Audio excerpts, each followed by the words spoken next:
Everyone, তোমরা যারা dewy makeup পছন্দ করো এই টিউটোরিয়ালটা বেসিক্যালি তাদের জন্যই। দেখো মুখটা এমনিতেই চকচক করছে, এখন কোনো ফিল্টার বা কিছু সামথিং কিচ্ছু নেই, ইউ ক্যান সি। তো আজকের এই চকচকে ডিউই মেকআপটাই তোমাদের সাথে শেয়ার করব।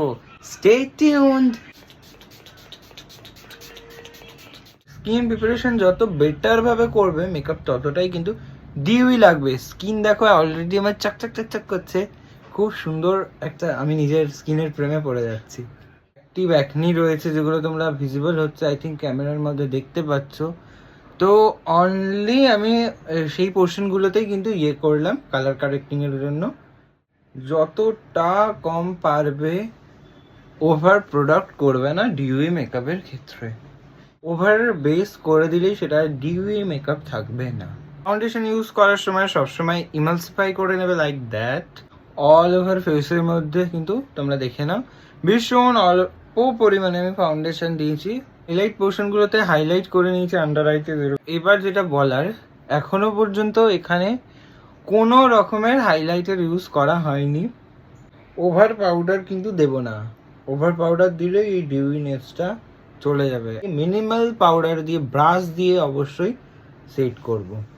এটা ভীষণ ডিউইনেস আনে, ইভেন সবটা স্কিনে বসিয়ে দেয়। আমি অ্যাপ্লাই করছি highlighter with help of my hand.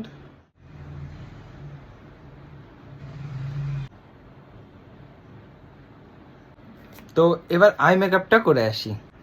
So I মেকআপও কিন্তু ডান, তোমরা দেখে নাও। একদম লাইটও আই মেকআপ রেখেছি আমি, একদম হেভি কিছু না, জাস্ট একটা natural smoky types of I করে মাস্কারা অ্যাপ্লাই করে নিয়েছি। এরপর আমি এখানে মেকআপ ফিক্সার ইউজ করছি, যেটা কিনা আমার মেকআপটাকে পুরো নিয়ে বসে যাবে আমার স্কিনের সাথে, আর একটা ডিউ ফিনিশ আমাকে প্রোভাইড করবে। তোমরা সেই রেজাল্টটা কিন্তু দেখতেই পাচ্ছ ঠিক কতটা পরিমাণে ডিউ ফিনিশ দিচ্ছে ফিক্সারটা।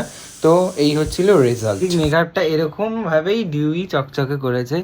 সবটা কিন্তু ক্যামেরার মাধ্যমে শেখানো সম্ভব নয়, ডিটেলস শেখার জন্য আমার ক্লাসে জয়েন করতে হবে, যেটা জুলাইয়ে চলছে অলরেডি। তোমরা জয়েন করে যেতে পারো, একেবারে ফিউ সিটস রয়েছে, তাড়াতাড়ি এনরোল করে নাও এরকম ডিউই ট্রেন্ডিং নিউডস মেকআপ শেখার জন্য।